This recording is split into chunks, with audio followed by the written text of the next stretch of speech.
Pues buenos días nuevamente para todos.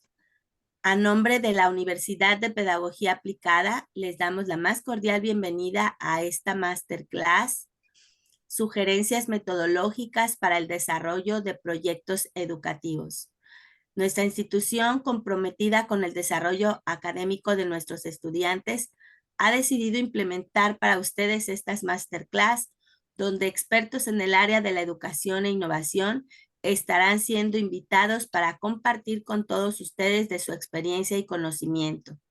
Esto con el objetivo de brindarles herramientas que les puedan ser útiles en su desarrollo profesional y académico, ya que para la universidad es de suma importancia que nuestros estudiantes obtengan la más alta preparación académica y que puedan trascender en sus áreas laborales.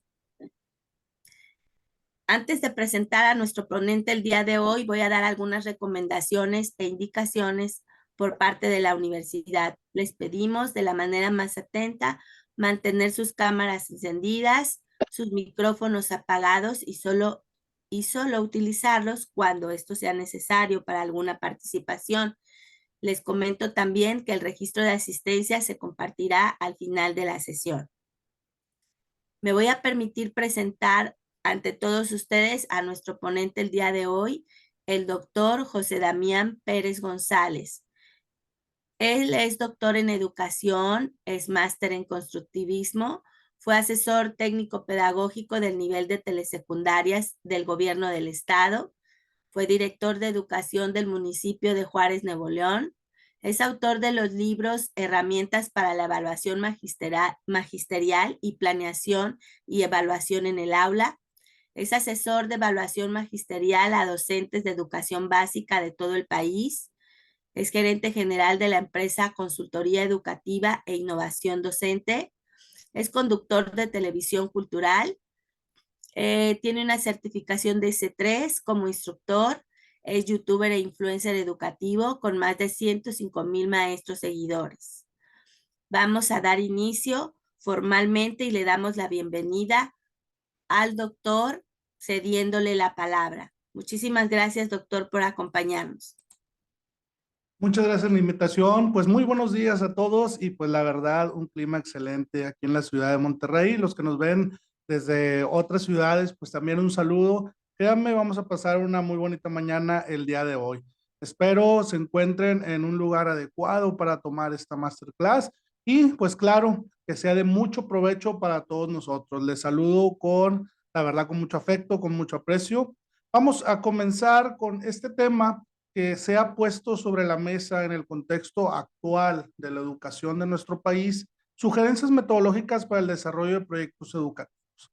¿Qué es lo que tenemos que destacar de esta parte en donde el país, dentro de estos cambios que se están haciendo ya con un nuevo plan de estudios, una nueva forma de trabajar, con nuevos libros de texto, hablando exclusivamente de educación básica, pues se pone sobre la mesa una serie de formas de trabajar que a lo mejor a algunos maestros por la investigación propia o por su historial académico ya tenían conocimiento de este tipo de proyectos, de este tipo de metodologías, pero específicamente o formalmente no se habían generado de parte del sistema educativo nacional.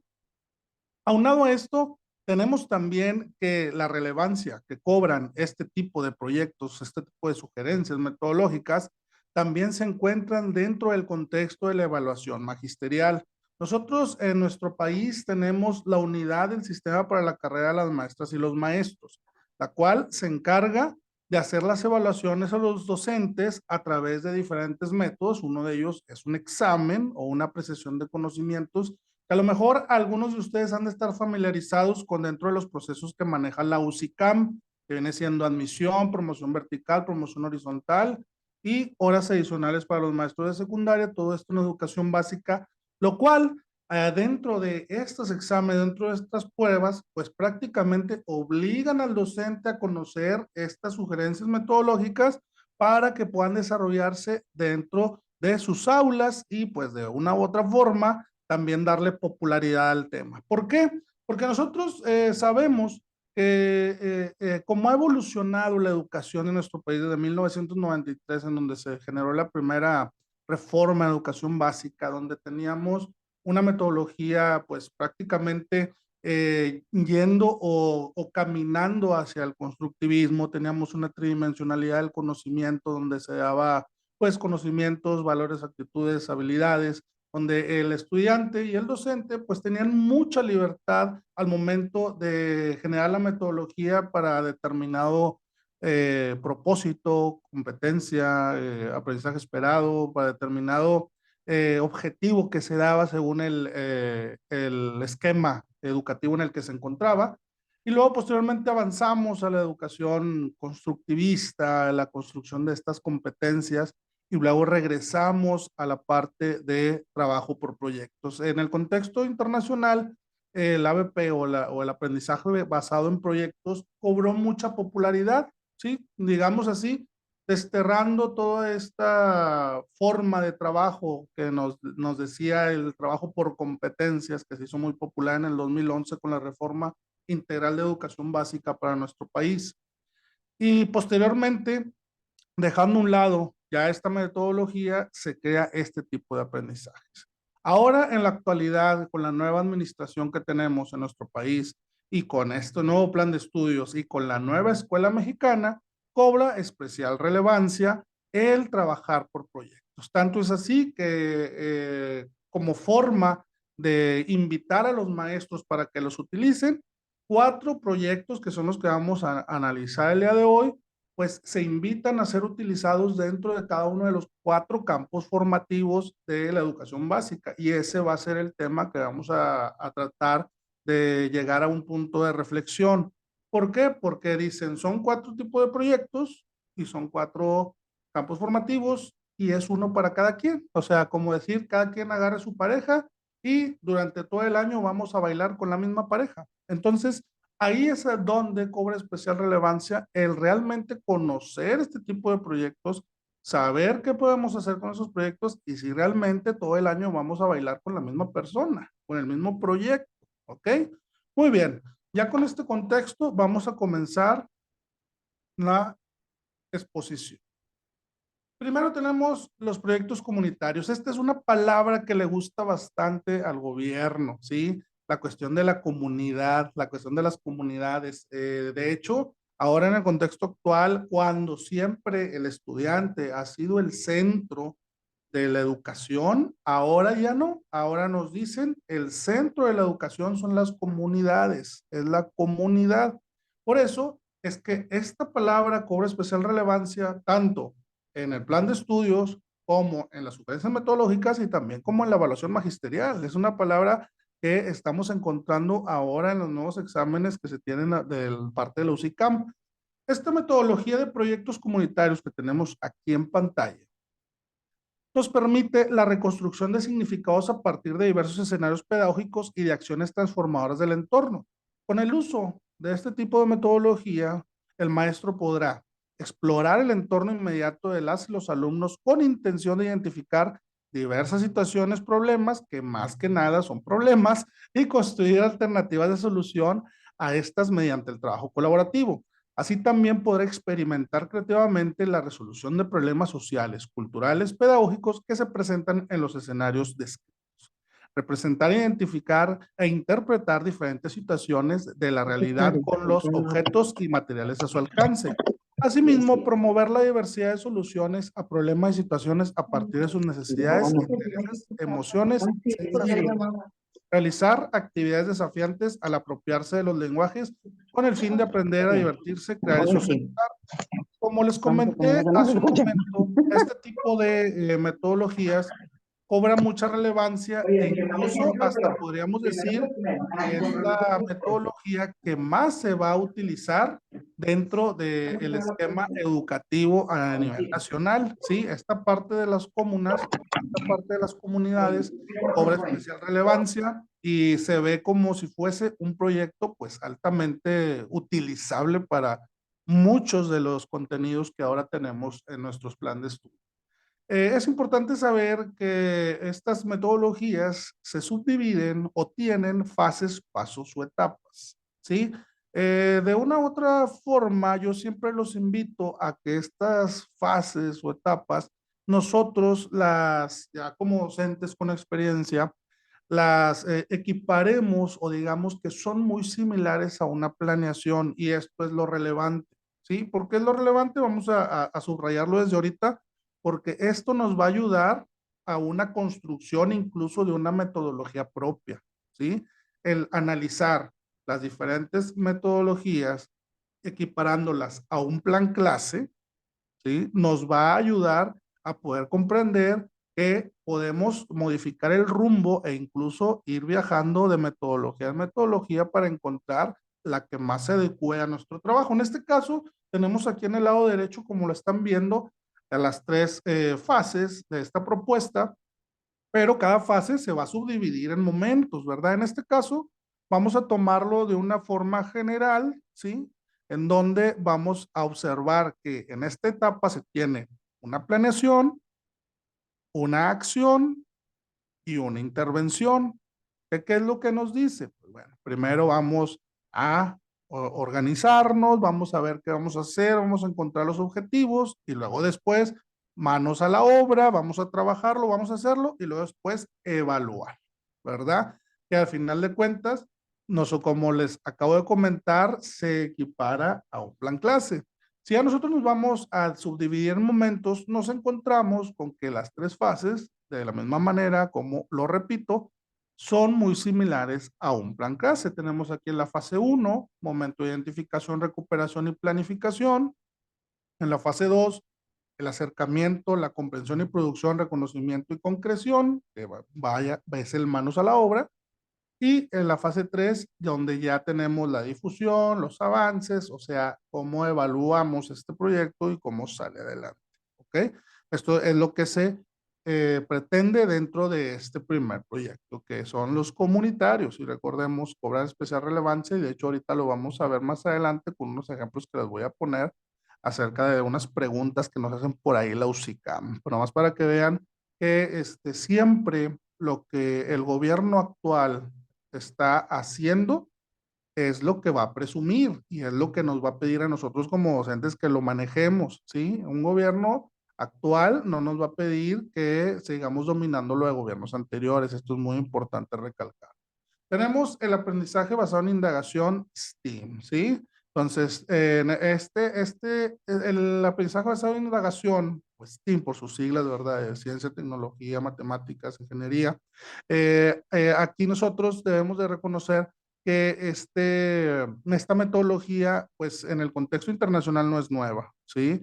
Aquí ya ahorita se está generando, ¿por qué? Porque se está poniendo sobre la mesa a través del Plan de Estudios 2022, pero esto no es nuevo a nivel internacional. Nosotros vamos a observar nuevamente, como ya les comenté, nosotros tenemos fases y estas fases, ¿sí? Son muy, muy similares y siempre va a ser así como la clase. En este caso nosotros tenemos la introducción del tema, los conocimientos previos sobre el tema, desde ahí pues ya nos está dando una idea, ¿verdad? Cómo hacemos nuestro primer diagnóstico, indagamos conocimientos previos con nuestros estudiantes, identificar el problema, después diseñar y desarrollar la indagación, organizar y estructurar las respuestas a las preguntas específicas de indagación, presentar los resultados de indagación, aplicación y la fase quinta de metacognición, que es donde ya nosotros sabemos que se tiene que llegar a un análisis y reflexión sobre lo hecho, ver áreas de oportunidad y fortalezas para poder nosotros desarrollar efectivamente las conclusiones, etcétera, etcétera. Y como dice la metacognición, llegar a ese punto donde el aprendizaje es autónomo y el estudiante puede engancharse hasta tal grado de seguir con el tema por él mismo. Cabe destacar que aquí, aunque sean 5 fases, nosotros podemos acomodarlas muy bien en estas partes de la planeación, como incluso lo vimos en el pasado. Pero, ¿qué tiene de diferente este aprendizaje basado en indagación? Para empezar, es que los alumnos cuestionen, ¿verdad? Esto es muy importante, que los alumnos cuestionen, que los alumnos utilicen el desarrollo tecnológico, utilicen esta tecnología en las aulas, en los laboratorios. Se prioriza que el estudiante consiga evidencias, que valide sus hipótesis. Se fomenta el uso de las matemáticas y el pensamiento computacional. Formula explicaciones basadas en evidencias con coherencia explicativa y predictiva. Argumenta y evalúa sus explicaciones a la luz de explicaciones alternativas, comunica y justifica explicaciones. Entonces, así ya nada más, con el solo hecho de leer las características de lo que nos permite el aprendizaje basado en indagaciones STEAM, ya nos estamos dando cuenta que pues va dirigido a un campo formativo que maneje las cuestiones de ciencias, ¿verdad? Sobre todo matemáticas, ya lo estamos viendo. Entonces, por eso es que se da esta pues sugerencia, ¿verdad? De que un campo formativo va con una metodología específica y así va a ser siempre. Pero, como les comento, vamos a llegar a la reflexión si esto realmente es lo óptimo para manejar el esquema educativo personal. Porque recordemos, ¿por qué lo digo personal? Porque todo esto es flexible. La característica principal del plan de estudio 2022 es la flexibilidad del maestro o bien la autonomía que se le da para el trabajo. Por eso es que ahora tenemos un programa sintético y un programa analítico. Pero bueno, ese es otro tema de otra conferencia que también pudiéramos platicar con ustedes para un momento para después. Ahora, tenemos aquí las fases, los ciclos de aprendizaje, ¿sí? Y las etapas, ¿verdad? Como sabemos, las características de cada una, en donde, pues aquí tenemos que los estudiantes, o bien volvemos a refrendar que tenemos que indagar conocimientos previos, tenemos que encontrar una problemática, tenemos que cuestionarnos, ¿sí? Tenemos que ir a la indagación, tenemos que ir a la planeación, tenemos que hacer ese cúmulo en equipos, en colectivo, ese cúmulo de ideas para poder sacar adelante el proyecto. Tenemos que presentar los resultados, presentar las evidencias y reflexionar sobre lo que hicimos para ver si puede mejorarse, si se queda así o si simplemente pues ya no hay nada más que hacer. Esto es en la cuestión de este tipo de proyectos, ¿sí? En STEAM. Como recordamos, va muy ligado a la ciencia, la tecnología y las preguntas. Aquí tenemos otro tipo de metodología, que es la tercera. Aquí a lo mejor sí nos podemos confundir, ¿verdad? Porque yo me acuerdo cuando la vi que dije, ah, mira, es el ABP, aprendizaje basado en proyectos, pero aquí no. Es aprendizaje basado en problemas, así como en el STEAM también, que es cuestionarse, es identificar problemas, así como en el de comunitarios también es identificar problemas y hablar de problemas, pues parece que les gusta mucho, ¿verdad? Algo que ahora en el nuevo plan de estudios hablemos de muchos problemas, pero bueno, así es como está orientadas este tipo de metodologías. Aquí, ¿qué es lo que vemos? Vemos las fases, en estas son 6, decimos la primera, pues planteamos la reflexión inicial, ¿verdad? O sea, ¿qué es lo que tenemos en el entorno que no está bien y que tenemos que cambiar o que vamos a reflexionar sobre eso, vamos a analizar? Recolectemos, explorar y recuperan de manera general los saberes sociales y escolares previos respecto a la temática detectada en el momento uno. Formulemos el problema, determina con claridad el problema sobre el cual se trabajará, así como las inquietudes y curiosidad de los alumnos en torno al mismo. Organizamos la experiencia, plantea una ruta de trabajo para el proceso de indagación para argumentar una posible solución al problema planteado. Veamos la experiencia, guiar a los alumnos a la indagación de corte documental o vivencial con la intención de aportar elementos que lo lleven a comprender el problema y en su caso intervenir para transformarlo. Y resultados de análisis, se retoma el problema inicial, los hallazgos, el proceso de construcción de acuerdo, los aprendizajes obtenidos, se plantean los medios para divulgar los resultados obtenidos y en caso de ser necesario, se identificarán los problemas. Esta metodología nos permite pues tener una visión más amplia de lo que es la comunidad. Por eso, a pesar de que parezcan muy similares, ¿sí? Y esto quiero recalcarlo, parecen similares las metodologías. En el caso de comunidades, estamos hablando de los problemas específicos que se viven en el entorno, ¿sí? Problemas específicos que pueden hablarse de diferentes situaciones. Aquí en el aprendizaje basado en problemas, nos invita a llevar o abrir un poquito más el círculo de acción e irnos, por ejemplo, a los problemas que hay con respecto a la naturaleza, ¿verdad? Con respecto a problemas ambientales, con respecto a problemas que no sean específicamente o exclusivamente de mi comunidad. Entonces, esa es la diferencia a donde nos lleva el aprendizaje basado en problemas ABP. Y ya tenemos el aprendizaje servicio, la AS. De la misma manera como en el ABP, tenemos fases, las cuales si nosotros ponemos a analizar cada fase, podemos encasillarla solamente en 3 pasos, ¿verdad? Así como lo hizo el de comunitarios, la metodología de comunitarios. O sea, ahí es donde observamos las similitudes en cuestión de la operación, ¿verdad? Como que es como si fuese un plan clase, como si estuviéramos desarrollando una clase. En esta justificación metodológica, sabemos que es una metodología que es fácil de llevar a la práctica, que sitúa en la corriente innovadora de la educación y se considera como parte de las llamadas pedagogías de la experiencia. ¿Cuáles son las características? Las prácticas educativas se organizan de tal modo que hacen posible la relación directa de los alumnos con los fenómenos de la realidad que se estudia. Y el aprendiz actúa y experimenta sobre la misma realidad que quiere estudiar.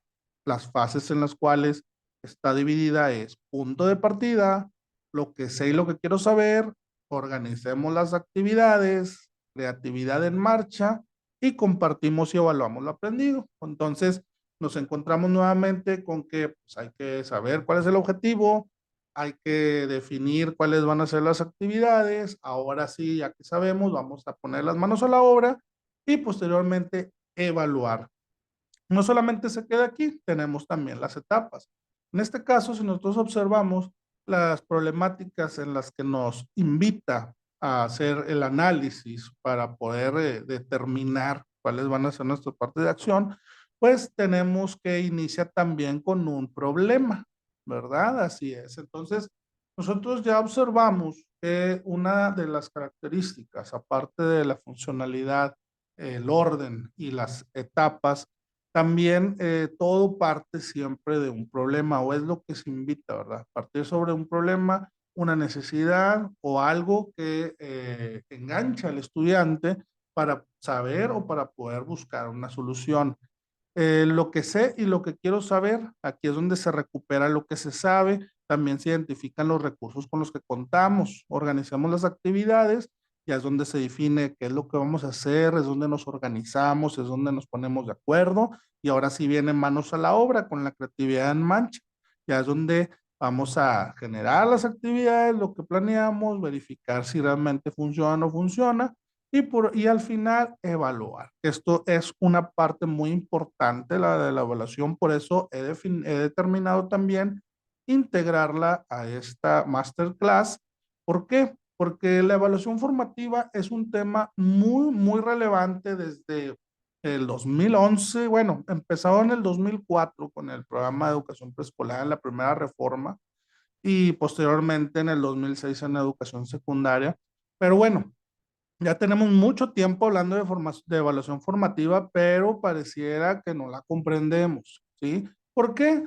Porque yo creo que el sistema educativo nacional está muy arraigado a la evaluación numérica, la evaluación cuantitativa, esa evaluación de 8, 9, 6, 7, que a final de cuentas la evaluación formativa es la respuesta para que el estudiante no se quede con la duda de qué significó ese 8 o ese 6 o ese 9 o ese 10, ¿sí? Con respecto a que la educación ha tratado, el sistema educativo nacional ha tratado de formarnos a nosotros los maestros, de enseñarnos qué es la evaluación formativa, pero como les comento, ya sea por tiempo, por carga administrativa, pues siempre terminamos con la evaluación tradicional, ¿verdad? ¿Qué es la evaluación formativa? Para no ser como es el sistema educativo, se les voy a decir sin tanto rollo. La evaluación formativa no es nada más que el estudiante, ¿sí? A la brevedad conozca sus áreas de oportunidad y fortalezas. Eso es una evaluación formativa y eso es como lo podamos llevar a cabo nosotros, ¿sí? Si nosotros evaluamos una evidencia de un trabajo de un estudiante, nosotros debemos de integrar en esa evidencia en forma escrita u oral cuáles son las áreas de oportunidad y fortalezas que tiene nuestro estudiante, ¿sí? Para que eso sea realmente una evaluación formativa y no se quede nada más con un número que pues a lo mejor ese estudiante nunca va a saber qué significó ese número. ¿Me explico? ¿Es complicado? Sí, es complicado en el sentido de que pues imagínate, los maestros de secundaria que en muchas ocasiones atienden hasta 350 estudiantes, 400 estudiantes una semana. Esta evaluación formativa sí representa una inversión de tiempo, sí representa una inversión de esfuerzo, pero créeme que los que hemos puesto en marcha este tipo de evaluación con nuestros estudiantes, se nota la diferencia al momento de que las producciones de nuestros alumnos tienen una mejora significativa dentro de su elaboración y en posterior, pues se ve la mejora en cuestión de calidad de las producciones. Muy bien, como les comenté, todo esto está subrogado a un contexto y este contexto no solamente es, ¿sabes qué? Vas y trabajas en la escuela, lo que dice el plan de estudios y si lo haces bien, si no lo haces bien también, pero ya vemos que con una especial relevancia porque ya tenemos aquí los exámenes, la evaluación magisterial, donde también está. De hecho, aquí lo tenemos y vemos la pregunta que tenemos aquí al frente, que es tomada de uno de los exámenes de los cuales la UCICAM está aplicando actualmente a los docentes. Dice las características de aprendizaje basado en proyectos comunitarios. ¿Sí? Nos dice cuáles son. Entonces, desde aquí ya nos habló. De hecho, la pregunta anterior también era de proyectos comunitarios. Esta también es de proyectos comunitarios y nos da las respuestas, ¿verdad? En este caso, nosotros tenemos aquí una pregunta, pues que nos está diciendo literalmente una característica, es literal, y las respuestas que nos está dando también son literales. Si nosotros observamos de las tres respuestas, ¿sí? Demanda un enfoque interdisciplinario y transdisciplinario para ofrecer explicaciones desde las ciencias y los saberes de las comunidades, permite la reconstrucción de significados a partir de diversos escenarios pedagógicos y de acciones transformadoras en el entorno, y contribuye a dar soluciones a problemas de aprendizaje, permitiendo la relación entre los objetos de estudio y desarrollo del pensamiento crítico. Nosotros nos vamos, nos regresamos, por ejemplo, voy a regresar aquí y observamos que es literal también la respuesta. Aquí nos la está dando aprendizajes basado en proyectos comunitarios. La justificante metodológica no lo dice. Es la reconstrucción de significados a partir de diversos escenarios, bla, bla, bla. Entonces, nosotros observamos que la UCICAM o el contexto educativo nacional, pues está exigiendo realmente al docente que pueda dominar todos estos temas, que los conozca, que no solamente se queden en ese libro, en ese cuadernillo que se da a las escuelas y que el docente lo agarre y lo deje en el último cajón de su escritorio, ¿verdad? No quieren esto. Entonces, por eso es importante que pongamos sobre la mesa, al menos como un comienzo y a lo mejor no como una práctica diaria, pero que sí sepamos que existen y que sí sepamos las características de dichos sugerencias metodológicas, en este caso los tipos de proyectos, pues que de perdido sepamos que tienen fases, ¿verdad? Que están estructurados, que nos están invitando a usarlos de un lado o de otro. ¿Por qué? Porque nosotros nos vamos a dar cuenta que al momento de utilizar el plan de estudios, que no está 100% equiparado el plan de estudios al uso de estas metodologías, pues nos vamos a ir dando cuenta que estas metodologías vamos a irlas nosotros revolviendo, ¿sí? A lo mejor voy a iniciar con una metodología basada en proyectos comunitarios y luego posteriormente me voy a una metodología STEAM y luego después me regreso. ¿Por qué? Porque los campos formativos, a la forma en que quieren que trabajemos, y aquí es donde voy a dar en el clavo, no me van a dejar mentir, si el plan de estudios te está diciendo que debe de haber una interdisciplina, que los campus de formación deben de revolverse y debes de hacer este trabajo, ¿verdad? Interdisciplinar.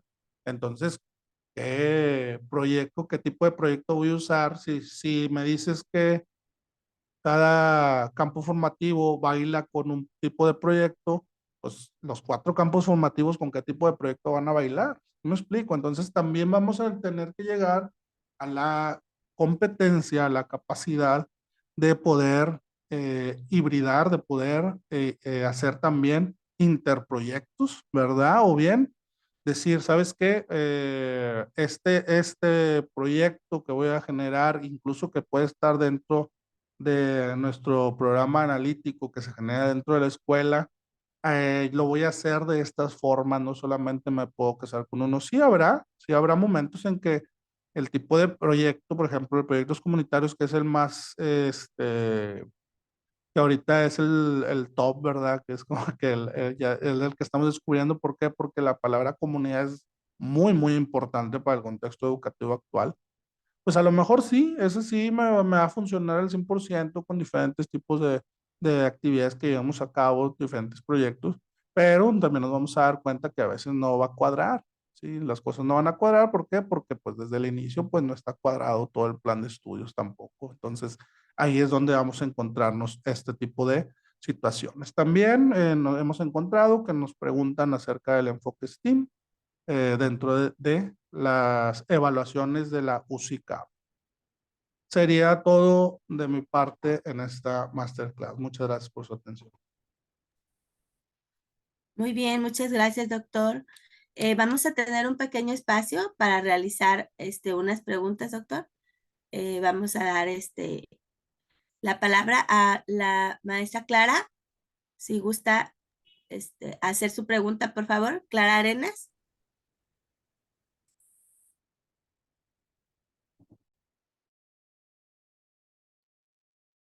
Sí, gracias por el tiempo y gracias por la ponencia. Me parece muy interesante cómo el desarrollo de los proyectos educativos requiere un enfoque metodológico sólido. Debemos de tener en cuenta a las necesidades de los estudiantes y el contexto educativo y las herramientas disponibles. Entonces, mi pregunta es, ¿cuál es tu opinión sobre la importancia de adaptar las metodologías educativas al contexto y a las necesidades específicas de los estudiantes? Si en un grupo, en el mismo grupo hay estudiantes con autismo, con sordera, con déficit de atención, pues sí, ¿cuál sería la importancia de adaptarlas?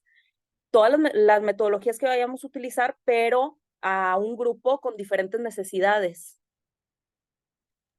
Claro, desde mi punto de vista, la importancia de la elección de la metodología recae más que en la necesidad de los estudiantes, recae en el tipo de contenido. Si el contenido nos lleva a algo más científico, a algo con una metodología que lleve una cuestión de más de plantear hipótesis, de resolver situaciones, incluso en laboratorio, pues ahí es muy difícil decir, ¿sabes qué? Pues según las necesidades del grupo, voy a tener que ver otro tipo de proyectos que no sea por decir el STEAM. Ahora, la cuestión de las necesidades del grupo, nosotros recordemos que tenemos un Plan Nacional de Convivencia Escolar, por ejemplo, tenemos nuestras leyes con respecto a la inclusión educativa, la cuestión intercultural, porque no nada más es cuestión de necesidades educativas especiales, sino también tenemos estudiantes que vienen de otras partes del país o incluso de otros países. Aquí nos está tocando mucho en Monterrey que los niños que nos llegan de Haití, por ejemplo, ¿verdad? Entonces, esta parte de la creación de un ambiente de aprendizaje adecuado para el desarrollo de una metodología va más en el orden del conocimiento de nuestros estudiantes y sus capacidades. Y en un contexto muy complejo, donde sí tengamos estudiantes con un grupo de estudiantes con diferentes características, que no nos permitan realizar proyectos tan complejos, pues yo creo que sería el aprendizaje servicio, o sea, sería el más adecuado y el comunitario. ¿Por qué? Porque recordemos que incluso podemos integrar a las familias a los trabajos dentro del aula, que no se nos olvide eso. Esa es una parte también relevante. Y la flexibilidad, como les comenté hace rato, usted defínalo sin miedo, porque estamos muy subrogados a la formatitis. ¿Sabes qué es la formatitis? Que todo lo queremos convertir en formatos, ¿verdad? Y todos los formatos que nos mandan desde supervisión, nos manda dirección, todo queremos resolverlo a través de formatos. Vamos a quitarnos eso, vamos a realmente tener una flexibilidad, hacer nuestra planeación a chaleco de nuestro grupo y obviamente dentro de esa planeación van a venir las metodologías adecuadas a chaleco de mi grupo sin miedo. ¿Ok? Sería todo. Muchas gracias, muy amable, doctor. Usted. Gracias, doctor. Vamos a escuchar la pregunta del maestro Arturo Alonso, por favor. ¿Qué tal? Buenos días, doctor. En cuanto a enfoques innovadores que se puedan aplicar para mejorar la forma en que el alumno pueda colaborar, perdón, en los proyectos educativos. ¿Qué tipo de La, enfoques metodológicos?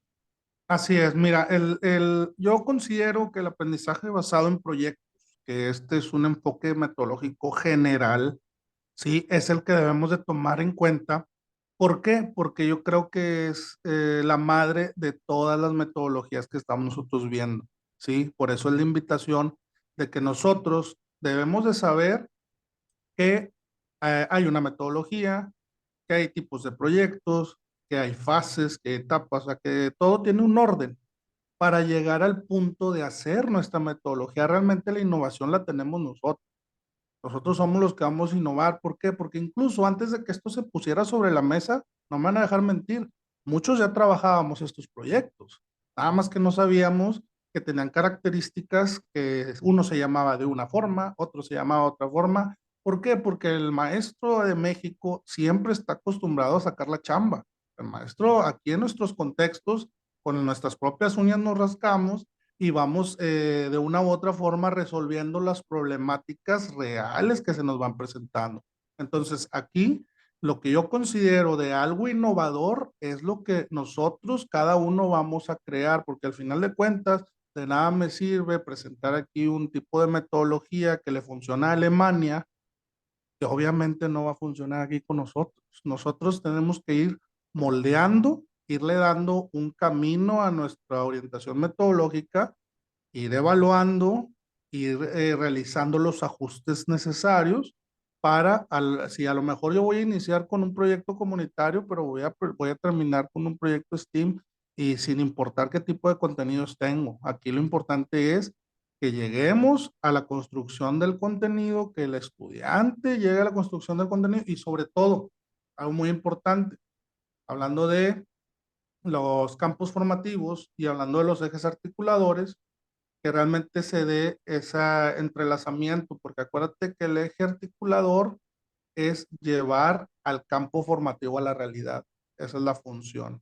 Entonces, a veces generamos proyectos donde solamente estamos desarrollando el contenido, estamos atendiendo al campo formativo, pero no llegamos realmente a tocar la realidad. Eso es algo importante. Entonces, la innovación la vamos a tener nosotros, pero obviamente respondiendo a lo que realmente desea el plan de estudios, a lo que realmente deseamos desarrollar en nuestros estudiantes.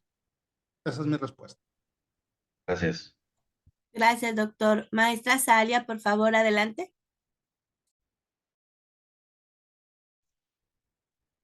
Buenos días.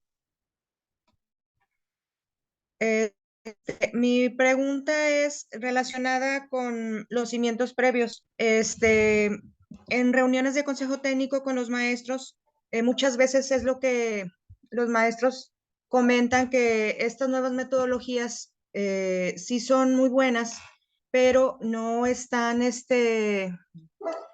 mm, fáciles de aplicar cuando pues se tiene un grupo, por ejemplo, numeroso, un grupo muy desigual, un grupo que no tiene los conocimientos necesarios que se necesitan para poder trabajar con el proyecto, tan simplemente como, por ejemplo, el emplear el trabajo en equipo.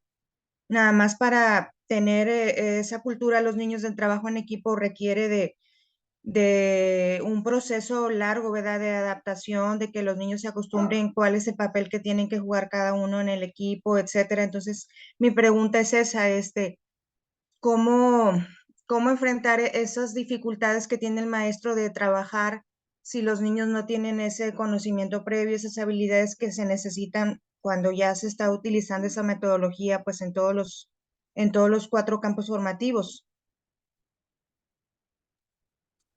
Muy bien, muchas gracias por la pregunta y muy interesante. La verdad, yo lo haría de esta forma. Por eso nosotros tenemos la nueva escuela mexicana, tenemos el Programa Nacional de Convivencia Escolar, tenemos el programa de mejora continua en la educación, tenemos diferentes tipos de programas que si nos ponemos a pensar, esos programas realmente no van en apoyo a la cuestión del desarrollo cognitivo o que aprendan algo los estudiantes en cuestión de conocimientos, ¿sí? Sino es la nueva escuela mexicana y estos programas nos invitan a que nosotros creemos con nuestros estudiantes ambientes de aprendizaje, ¿sí? Eso es lo que nos lleva a crear ambientes de aprendizaje. Si nosotros no tenemos el campo adecuado para el desarrollo de las actividades y las habilidades, ¿sí?, cognitivas de nuestros estudiantes, primero necesitamos poner la alfombra o hacer ese campo o hacer esos ambientes de aprendizaje necesarios con esas habilidades que no están específicas dentro de los contenidos o de los campos formativos. Si tengo un grupo que estoy batallando por problemas de disciplina, por problemas de organización, por problemas de alguna otra índole que no me están generando el ambiente de aprendizaje adecuado para el desarrollo de mis proyectos, entonces primero tengo que atacar eso, primero. Entonces, la nueva escuela mexicana, el PENSE, el Plan Nacional de Convivencia Escolar, el de escuela y otros programas que existen, esos nos ayudan a generar el ambiente de aprendizaje adecuado para ahora sí poder ir desarrollando nuestros proyectos. Entonces, desde mi punto de vista, primero sería generar estos ambientes de aprendizaje, tender la alfombra para que ahora sí se puedan desarrollar los proyectos educativos y favorecer la cuestión cognitiva. Esa sería mi respuesta. Ok, muchas gracias. Gracias por su aclaración. Buen Gracias día. a usted, compañera. Bye. Gracias. Vamos a escuchar ahora, por favor, la pregunta de la maestra María Aurora Muñoz. Hola, buenos días. Muchas gracias, profe, por su explicación. Pero ahí me quedó una dudita. Entonces, según lo que usted nos platica, nos comenta, sí puede el maestro mezclar metodologías, y no están casadas con un solo campo, entonces sí puede, mezclarlas a como dice usted, a como sean las necesidades del grupo. ¿Sí estoy en lo correcto? ¿Sí entendí bien? Así es, vamos a encontrarnos, pues a lo mejor en algunos textos incluso, porque aún no están todos realmente actualizados, donde nos viene esa sugerencia, pero recordemos, son sugerencias, ¿verdad? Yo te sugiero que este tipo de proyecto lo abordes para tales campos formativos o contenidos, pero recordemos que la característica base del Plan de Estudio 2022 es la flexibilidad. De hecho, hemos hablado mucho del programa analítico y en el programa analítico incluso los maestros, estos que les encantan los formatos, te ponen el formato donde están los 4 campos de formación y cómo vas a abordar los PDA dentro de cada uno y que esos 4 campos de formativos se liguen. Entonces, al momento de hacer eso, de hacer un pastel de 4 colores, pues va a estar difícil adoptar una sola metodología, un solo proyecto que resuelva el problema. Entonces, si a mí me dices que debe de haber una interdisciplina, pues yo digo, ¿por qué no también que los proyectos pues también sean interproyectos, ¿verdad? Esa es la base de lo que yo pienso. Ojo con eso, es mi sugerencia. Ok. Gracias. Gracias, profe. Gracias, maestro. Ahora vamos a escuchar, por favor, a la maestra Claudia Ramírez con su pregunta.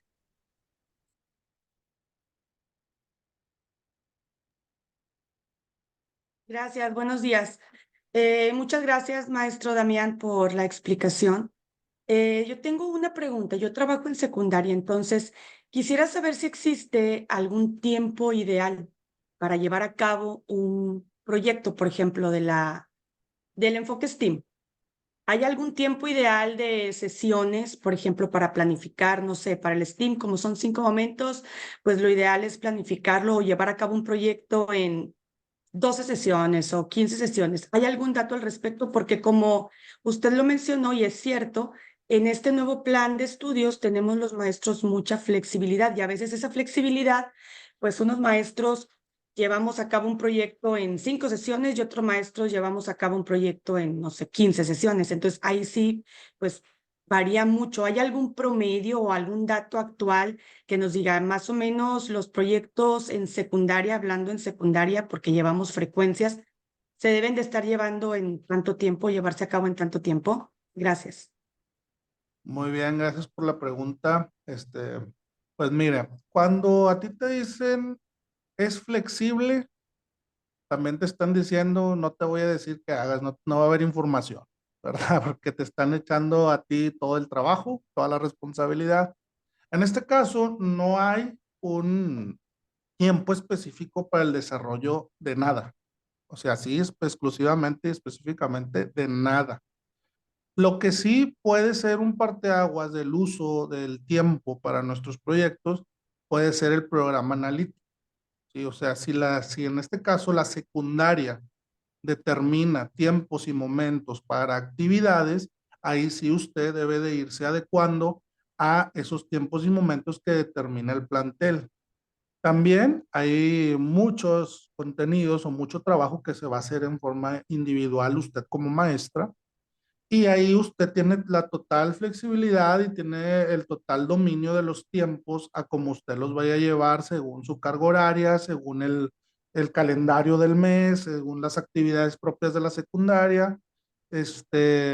Pero si hay algo que sí nos pueda decir, tienes tanto tiempo para esto, va a ser el programa analítico lo que genere la secundaria como directriz para el trabajo. Recordemos que es anual el programa analítico, este es todo el año.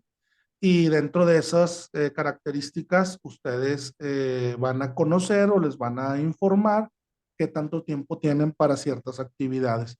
Eso sería lo único. Fuera de ahí, usted tiene toda la libertad de manejar sus proyectos en sus tiempos. Perfecto. Muchas gracias. A usted. Gracias, doctor. Escuchamos la pregunta de la maestra Nelly Garza, por favor. Gracias. Sí, buenos días, doctor.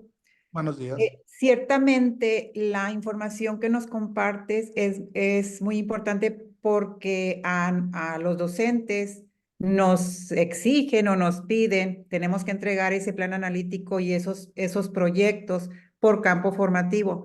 Pero mi pregunta es encaminada a, ahorita mencionaban que estamos haciendo ese proyecto basado en problemas, en STEAM, pero ¿cómo voy a involucrar esa participación de los alumnos para hacerles ver que ellos son los que presentan esa contextualización, esa problemática y para convencerlos de que ellos son los que van a proponer estrategias para solucionar esos problemas? No sé si lo confundí en la pregunta. No, sí la comprendí al 100% porque en la realidad nosotros no solamente batallamos con el estudiante en cuestión de su contexto y su condición cognitiva o de sus habilidades o valores, sino también batallamos con la formación que tuvo con los maestros anteriores. Tenemos estudiantes que sus maestros anteriores los acostumbraron a que ellos les decían qué hacer y qué no hacer. Sí, o sea, les dices, es que tenemos el problema de que el río está contaminado. ¿Cómo lo podemos solucionar? Y el alumno, pues usted díganos, porque así están acostumbrados. Entonces, esa es otra parte también muy importante donde el plantel debe de generar condiciones para que ustedes, los maestros, tengan un tipo de trabajo que sea coordinado y que no sea tan diferente entre uno y otro docente y los estudiantes puedan sumergirse en un contexto donde ellos realmente tomen la iniciativa para poder sacar adelante los proyectos. Entonces, aquí lo que sí le recomiendo es que, el estudiante conozca claramente el contenido, el objetivo, que conozca claramente el estudiante qué tipo de proyecto está trabajando y cuáles van a ser sus partes. Entonces, mientras más información le des al estudiante, más responsabilidad le estás dando, ¿ok? Ya cuando los hacemos responsables de estos tiempos, de estos momentos de entrega, de este tipo de actividades, pues hay como que el hámster empieza a moverse un poquito más rápido, ¿verdad? Pero en la realidad, nosotros tenemos que saber qué tipo de estudiantes tenemos y como en la pregunta anterior, ir generando el ambiente de aprendizaje adecuado para motivarlos a que ellos mismos vayan teniendo la libertad de pensamiento, que vaya desarrollando la cuestión crítica, la cuestión analítica, la formulación de problemas y soluciones, hipótesis, etcétera. Pero si es un trabajo difícil, si no tenemos un grupo con esas características, más no imposible. Nada más mi sugerencia es ser muy claro en todos los aspectos para que los estudiantes no tengan duda. Esa sería mi respuesta. Gracias, doctor. Gracias, gracias, maestra. Vamos a escuchar ahora a la maestra Ana Carolina Medina. Por favor. Hola, ¿qué tal? Buenos días. Bueno, no se escucha. Sí, muy bien. Sí, la escuchamos, maestra. Ok. Sí, mira, desde mi experiencia yo soy docente de preparatoria y algo que me impactó mucho ahorita que estábamos viendo la sesión era que comentaba del plan analítico, que durante todo el tiempo de la clase, realmente, o sea, vaya de las sesiones en clase regular, se puede hacer la modificación pues de algunas estrategias o de actividades durante el proceso. Y recién, digo, así como base, pues tengo 11 años trabajando como docente y yo me acuerdo que cuando entré a trabajar era como que tal cual te querías apegar al plan analítico, o sea, no te querías desfasar, incluyendo, por ejemplo, si tenías diferentes tipos de grupos, tú querías llevar la clase exactamente igual, pues porque te dicen que te apegues al plan analítico, ¿verdad? O sea, que lo abordes de esa forma. Sin embargo, no te funcionaba en todos, porque tienes bachilleratos generales, técnicos en sistemas o técnicos en automotriz, y cambiaban las estrategias, pero el plan analítico indica otra cosa. Entonces ahí me gustó mucho la idea de que, bueno, pues todo es, ya obviamente con el tiempo pues lo vas haciendo, ¿verdad? Con la práctica, la experiencia y todo. Pero agradezco al doctor Damián en específico ahorita por la retroalimentación que da, porque a veces te sientes medio perdido, o sea, medio fuera de piso, de si estás haciendo las cosas bien como docente, ¿verdad? Está preocupándose en este caso en el contexto estudiantil. En el caso particular, yo soy en Ciénega de Flores, entonces no es lo mismo la preparatoria de Ciénega de Flores en el contexto que se encuentra con respecto al contexto del área metropolitana como tal. Entonces, vi muchos puntos ahí como el ABP, ¿verdad? Que decíamos el aprendizaje basado en proyectos, ¿no? Ahora es aprendizaje basado en problemas específicamente por toda la secuencia que traemos después de pandemia y ahora la nueva adaptación de las generaciones que yo creo que todavía no se recuperan tal cual de los lineamientos de la educación al día de hoy en cuanto a la evaluación. Entonces, muchísimas gracias por su ponencia, muchísimas gracias por los puntos clave ahí que nos proporcionó. Y era en específico, esa mi situación más que duda era como confirmar pues lo que con la práctica docente vas aprendiendo y que pues sí es modificable el plan analítico que ya viene por default, vamos a decirlo así, por la materia, pero que a través de una secuencia didáctica, a lo mejor de las planificaciones de clases, es donde plasmas todas las modificaciones que hiciste. Entonces, muchísimas gracias y que pasen buen fin de semana a todos. Muchas gracias. Gracias, maestra. Escuchamos a la maestra Pamela Charles.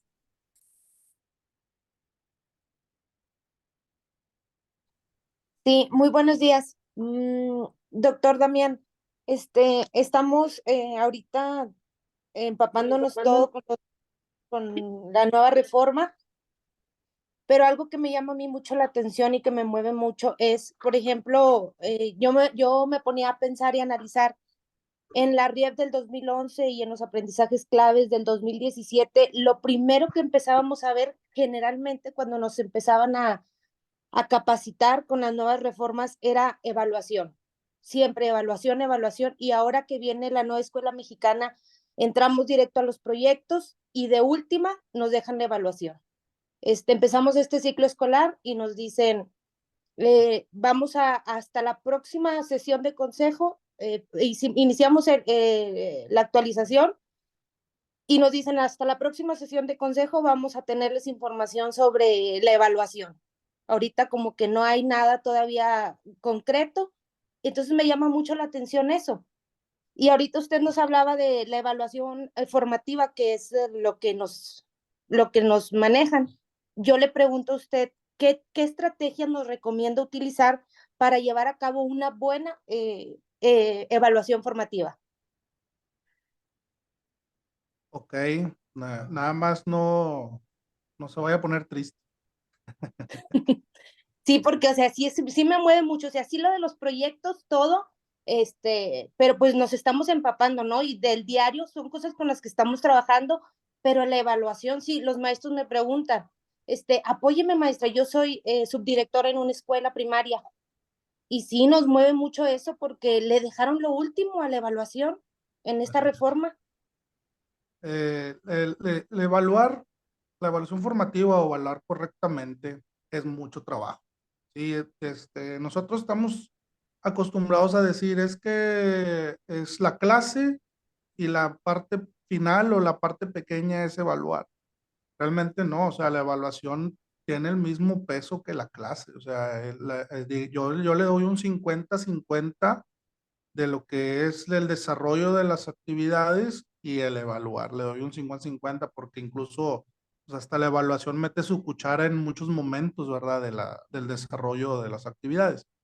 Pero, mire, a nosotros nos enseñó a evaluar a coscorrones permanencia. Los que presentaron permanencia se han de acordar que hubo una parte que se llamó expediente de evidencias, que tenías que mandarle en ese entonces a servicio profesional docente evidencia tuya de cómo evalúas las producciones de tus estudiantes. Y muchos, pues, obviamente, tronaron ahí porque mandaban sus evidencias con sus 6, 7, 8, 9 y 10 y ya. Y otra, que la evidencia no correspondía al aprendizaje esperado, que en aquel momento así se le llamaba. No correspondía al aprendizaje esperado. Ahora no. Le voy a dar las dos partes que yo considero fundamentales para la evaluación. La primera es ahora ya no hay aprendizajes esperados, ahora son contenidos y PDAs. Entonces, esa es la primera. Que tu evidencia realmente evidencie el contenido, el logro del contenido. O sea, yo no voy a decir, voy a decir así un ejemplo rápido, ¿verdad? Es que el contenido es que sumen 2 más 2, pero en mi evidencia evalué que los números los hiciera bonitos. A eso me refiero. Realmente la producción que tú vas a tomar, no, vamos a decir como la producción final, pero pues la producción final es la inicial del siguiente contenido, así es siempre. La producción debe de denotar el logro del contenido o del PDA, esa es la primera. Ahora, la producción, lo que el alumno te está entregando, al momento de yo evaluarlo en formativo, debe de tener 4 elementos. Las áreas de oportunidad, las fortalezas, el número, si es que así lo requiere, y una frase motivacional. Esos son los 4 elementos que debe tener una evidencia para que mi estudiante realmente se sienta en un contexto de evaluación formativa. Y esto nos lo enseñó a coscorrones permanencia. ¿Sí? Así era como lo determinaba servicio profesional docente. Entonces, por eso le digo que no se fuera a poner triste, porque esto es un trabajal.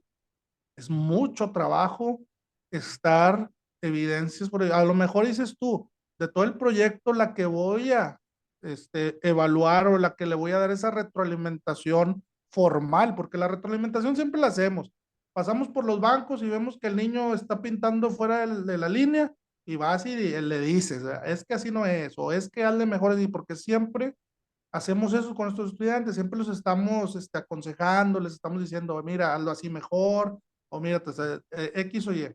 Pero formalmente ya en un documento para integrarlo a un expediente, ¿sí? Para ver el logro del estudiante, el avance, ahí sí es un trabajal. Entonces, con respecto a eso, hay libros, ya los hemos visto, hay un cuadernillo muy famoso de la evaluación que es por ahí del 2011, si mal no recuerdo,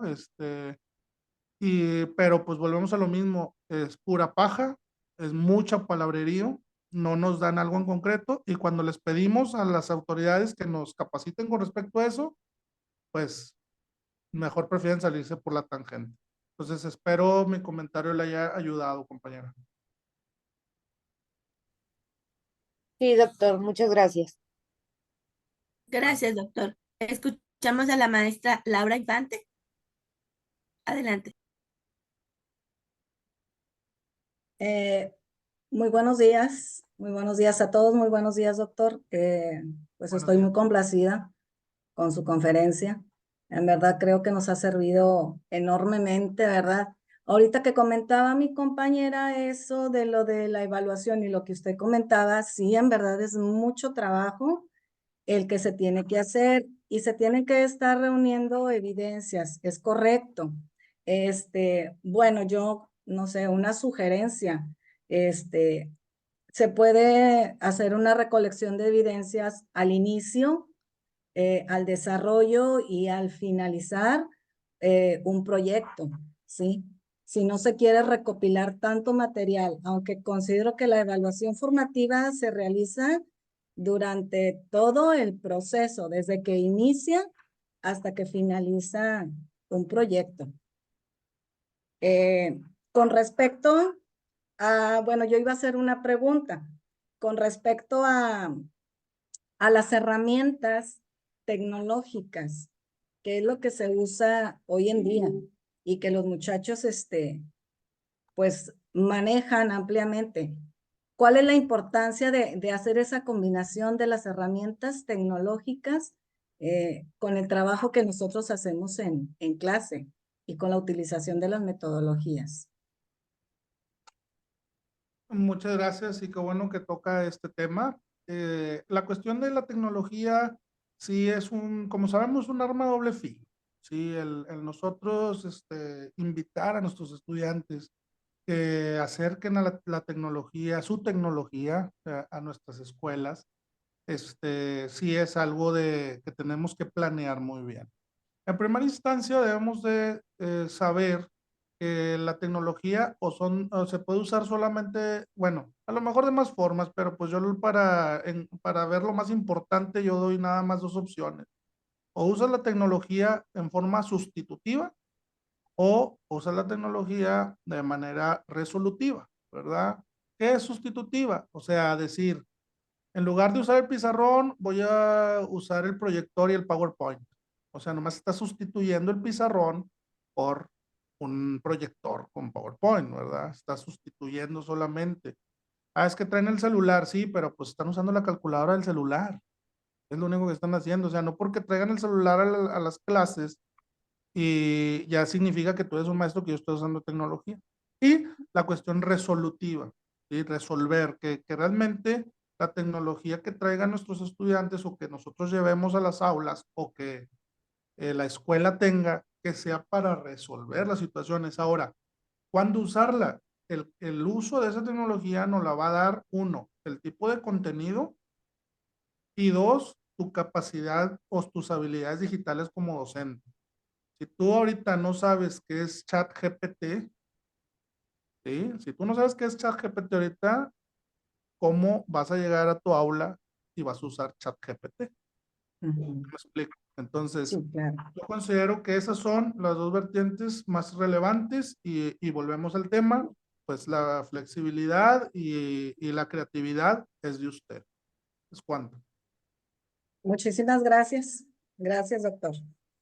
Gracias, doctor. Escuchamos al maestro Pedro Reynosa. Adelante, profe. Gracias. Buenos días, doctor. Buenos días a todos y todos. En cuanto a este tipo de metodologías, hay una constante que yo me encuentro junto con los docentes, que es el cómo cubrir una cantidad de contenidos o de el currículo que ya está hecho y combinarlo también con esta flexibilidad y la libertad que tienen los estudiantes para tomar el rumbo en cuanto a una solución de problemas o un aprendizaje basado en proyectos, principalmente. ¿Cuál es su postura o recomendación ante este tipo de implicaciones de la aplicación de estas metodologías? Sí, mira, en primera instancia les hago la invitación abierta porque esta respuesta, la verdad, sí es amplia y sobre eso ya tengo una conferencia en YouTube que se llama Vinculación entre contenidos y PDA. Ahí ustedes van a poder observar pues prácticamente mi forma de cómo veo yo o cómo analizo el plan de estudios. En este caso, la invitación que se nos hace no solamente es tratar de buscar el contenido o el PDA que quepa para hacer esa interdisciplina, sino también que hasta el mismo plan de estudios te invita a que tú lo inventes. Si no tienes el contenido o el PDA que no cabe porque tú dices, es que cómo voy a vincular la raíz cuadrada con, no sé, X tema que dices tú, no se puede. El plan de estudios te dice, pues si no se puede, pues invéntalo, te dice. Entonces, hay tres, o usas un contenido o un PDA que realmente se vincule. Dos, el contenido o PDA, bueno, sobre todo el PDA, porque el contenido no lo recomiendo tanto, pero el PDA que que no queda bien, lo modifiques ese PDA, o bien te inventes un PDA. Esas son las tres posibilidades que te da el plan de estudios. Entonces, ya creo que ya con una amplitud mayor y ya ejemplificado con diapositivas, pueden buscar ese video en YouTube, la vinculación entre contenidos y PDA. Ahí vemos parte del programa sintético y programa analítico. Y yo creo que ahí sí le daría un poco más luz, porque sí, para esa respuesta sí necesito otras herramientas visuales y para poder explicarlo mejor. Entonces, hasta aquí sería mi aporte en esa pregunta, compañero. Gracias, doctor. Gracias, doctor. Aquí en el chat ahorita si nos puede decir para escribir el nombre de la conferencia o el video que tiene en YouTube, profe, para que yo lo escriba aquí en el chat y que les quede grabado a los maestros. Muchas gracias. Maestra Nel, adelante. Sí, buenos días, doctor.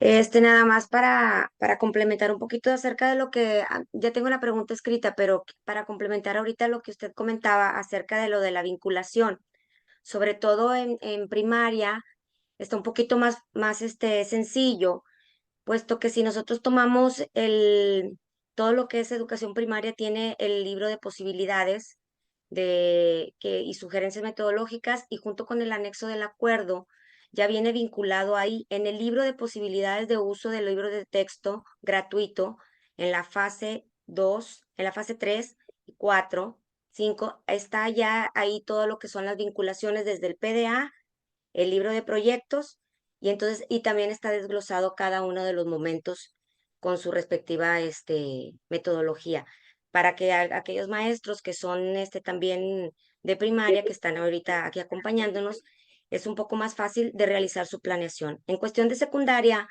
en secundaria sí hay un pequeño detalle, que es más difícil realizar ese tipo de vinculación. Entonces, en secundaria solamente ciertos PDA están vinculados con los libros también de lo que son los libros de texto gratuito.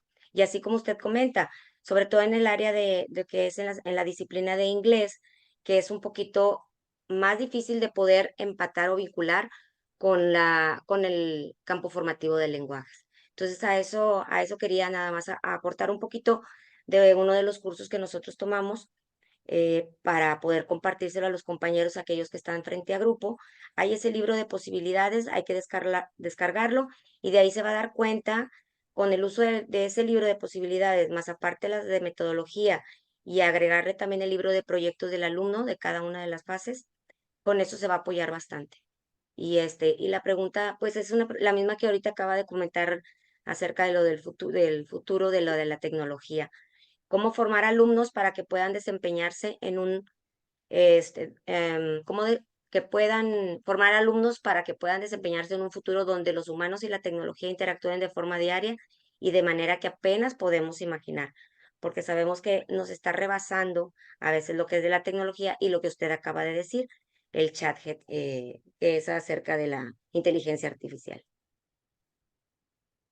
Gracias. Muchas gracias por la pregunta. En realidad, no, pues yo no le veo, vaya, en orden de importancia, veo más importante enseñar a los alumnos ética, moral, en el uso de la tecnología que enseñarles la tecnología. Yo creo que la tecnología ya la conocen. O sea, ya conocen las aplicaciones, ya conocen la inteligencia artificial. Ahorita, si te toman a ti una foto, al rato te suben en TikTok que estás bailando porque tu cara se la pusieron a otra persona. Ellos ya pueden hacer eso, pero el desarrollo ético y moral en la tecnología debe de ser una asignatura en la educación básica. Debe de ser parte de la currícula, debe de estar en los libros de texto, enseñar ética y moral en cuestión de uso de la tecnología. Yo ahí ese sería el que a mí me gustaría que fuera el futuro en cuestión de tecnología para nosotros. Ahora, la siguiente, capacitación al magisterio. Que el magisterio realmente esté, pero de verdad, o sea, no que vayan los supervisores o al que mande el supervisor a la Secretaría de Educación a tomar un curso y luego ese supervisor se los baje a los directores y los directores se lo den a los maestros. No, realmente que tengamos una capacitación en una orientación tecnológica, un desarrollo de habilidades digitales. Si no tenemos esas dos condiciones, creo yo, no podemos avanzar en el tema tecnológico. Entonces serían esas dos. Integrar a la currícula la cuestión de ética, moral, uso responsable de tecnologías y por otra parte la capacitación magisterial con respecto a habilidades digitales. ¿Es cuánto? Gracias, doctor. Maestra Vivian, la escuchamos. Buenas, muy interesante este tema. Yo me desarrollo en la educación médica, soy médico y doy capacitación de posgrado en estos momentos.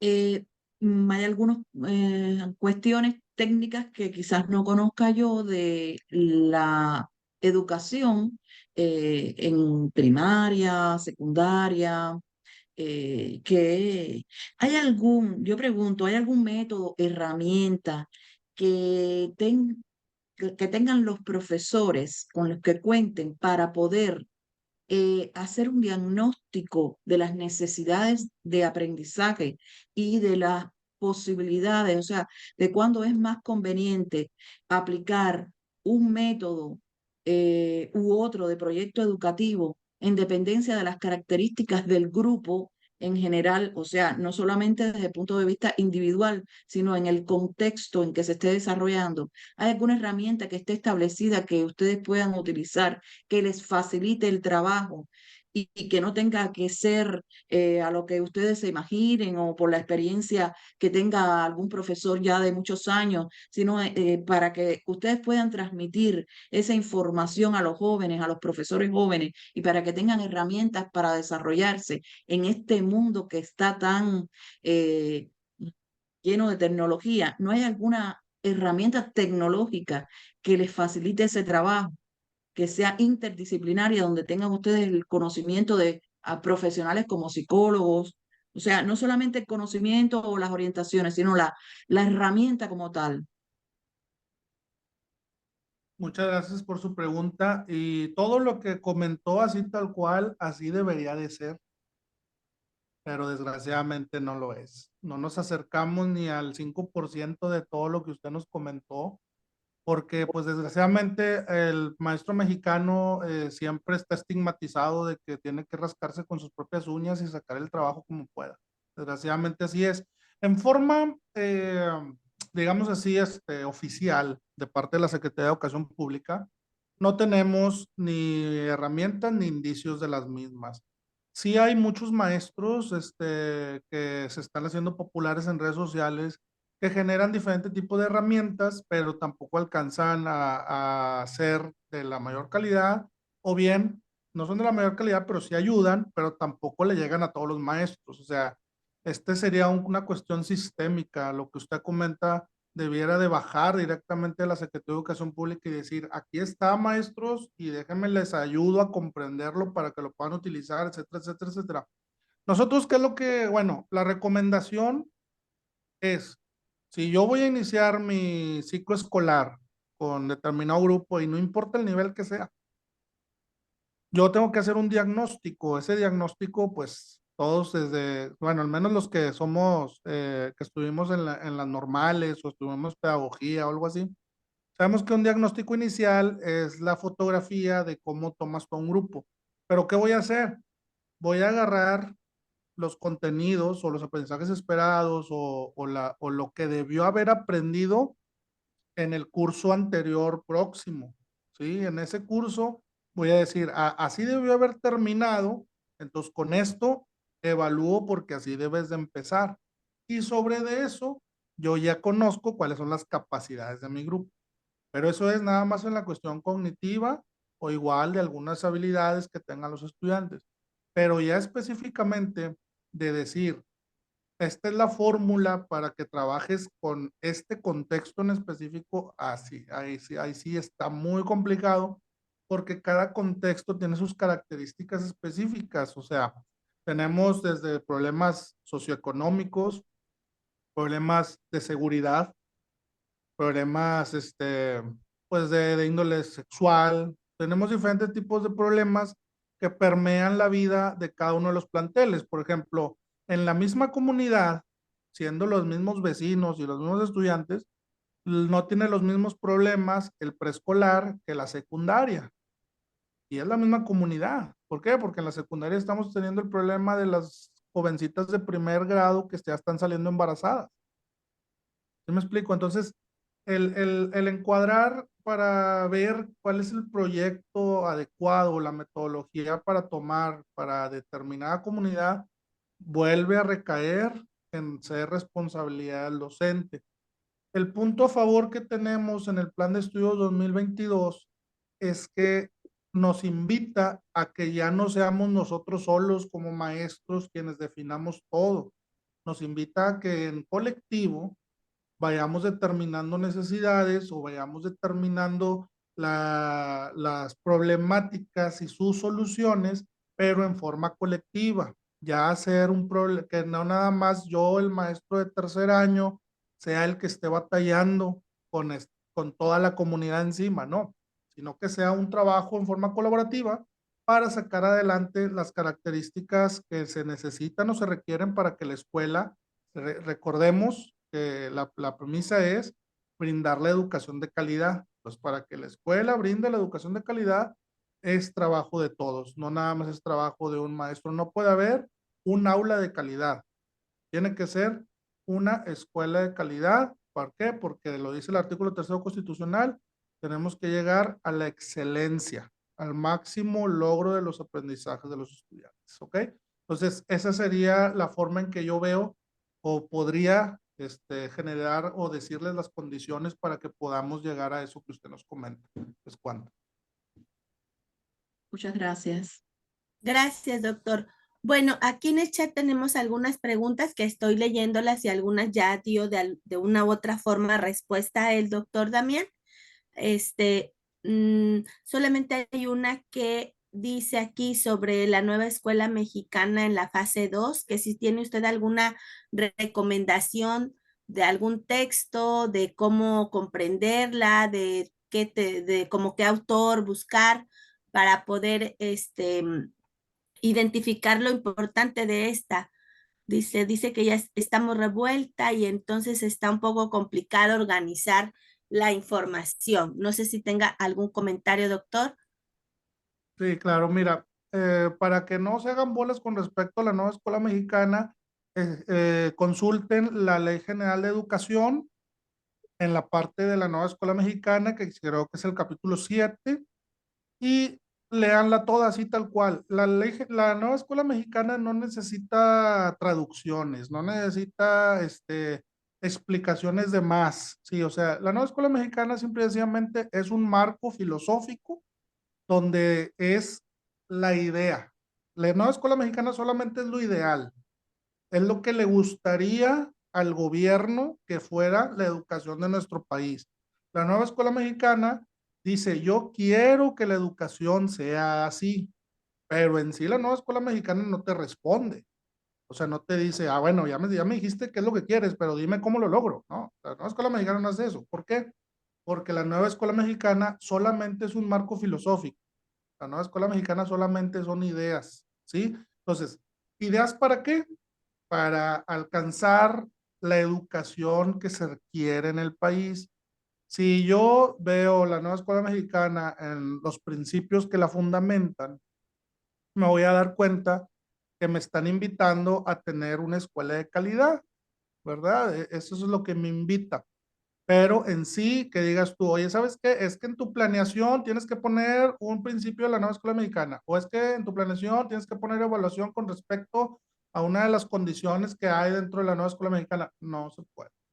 Recordemos, que el marco filosófico es la nueva escuela mexicana, ¿sí? El marco curricular académico cognitivo es el plan de estudios 2022.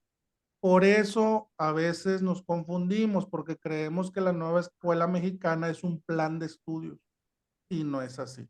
La nueva escuela mexicana solamente dice lo que yo quiero que sea, ¿sí? Es todo lo que dice la nueva escuela mexicana, son puras ideas, es el idealismo. De hecho, si ustedes recuerdan, lo primero que lanzó la actual administración fue la nueva escuela mexicana, ¿verdad? Sí, entonces, ¿por qué? Porque la nueva escuela mexicana responde a los preceptos que también se le añadieron al artículo 3º constitucional. Y del artículo 3º constitucional y la nueva escuela mexicana nace todo lo demás que ahorita está permeando la educación del país. Entonces, ojo, nueva escuela mexicana solamente es el marco filosófico. Plan de estudios es lo académico, lo cognitivo, lo que va a aprender el estudiante. ¿Ok? Ojo con eso, es cuanto. Muchísimas gracias, doctor.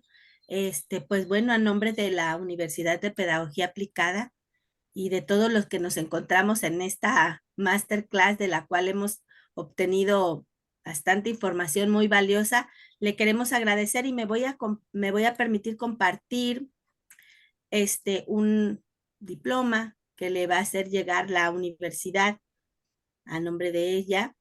Muchas gracias. Déjeme lo comparto. Asistencia, permítame porque, ay, lo tengo aquí abierto.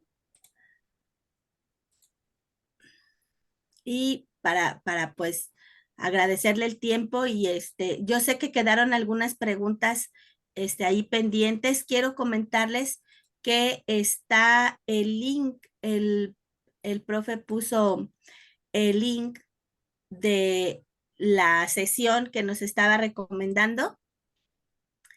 Lo tiene puesto en el chat por si quieren verificarlo. Ahí puso el link de la sesión que nos estuvo recomendando, ¿ok? Y también pues al ingresar a ese link pueden ingresar a su canal en donde podemos obtener toda esta información tan valiosa que nos comparte. Me voy a permitir leer el diploma que la Universidad de Pedagogía Aplicada le otorga reconocimiento al doctor José Damián Pérez González por su participación como ponente en la masterclass Sugerencias metodológicas para el desarrollo de proyectos educativos. Agradecemos su colaboración y disposición de compartir sus conocimientos con nuestra comunidad educativa. La presente se extiende en la ciudad de Monterrey, Nuevo León, a los 9 días del mes de marzo del 2024. Firma el director de la institución, el ingeniero Joel Caleb Santos Martínez. Muchísimas gracias, doctor. Gracias. Y a todos los participantes, muy amables. Aquí les comparto el link de la asistencia para todos, para que me hagan favor de llenarlo. Muchísimas gracias, doctor.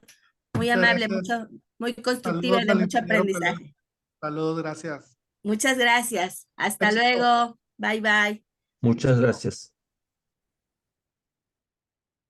Me preguntaban si se va a compartir la sesión grabada. Sí se va a compartir.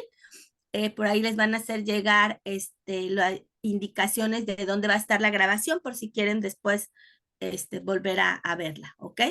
Muchas gracias. ¿Dónde está la liga? ¿Está en el chat? No la veo. ¿Alguien ya la vio?